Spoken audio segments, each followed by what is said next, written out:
১৯৯৪ সালে এক ভয়াবহ ঘটনা ঘটে। এই লোকটা তার স্ত্রী আর ২ ছাড়ান্নি নিয়ে ঢাকা থেকে ফিরছিলেন। এমন সময় একটা ট্রাকের সাথে তাদের মুখোমুখি সংঘর্ষ হয়। এরপর লোকটার আর কিচ্ছু মনে থাকে না। পরে যখন তার ঘুম ভাঙে, তখন তিনি হাসপাতালের বিছানায় শুয়ে আছেন। তার চারপাশে আত্মীয়-স্বজন ভিড় করে আছে। সবাই তাকে জিজ্ঞেস করে তার পরিবারের খবর কি। সবাই তাকে বলে, তোমার পরিবার নিরাপদ আছে, তোমার স্ত্রী সামান্য আঘাত পেয়েছে, ২ দিনের মধ্যে তোমার স্ত্রী আর বাচ্চাদের ছেড়ে দেওয়া হবে। কিছুদিন পর উনি দেখলেন তার বাম পা আর দাঁড়াতে পারছে না। পরে তাকে জানানো হলো তার পা প্যারালাইজড হয়ে গেছে, হাঁটু থেকে পায়ের কিছু অংশ কেটে ফেলতে হবে।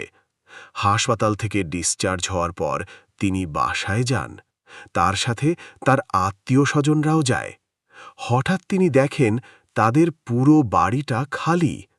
তখন তিনি জানতে চান, কি ব্যাপার, হাসপাতাল থেকে ওদেরকে তো রিলিজ দেওয়া হয়েছে, ওরা কোথায়?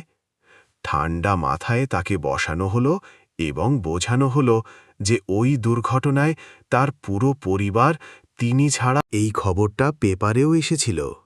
তার স্ত্রীসহ ২ ছেলে আফসার আর আবরার ওই দুর্ঘটনায় মারা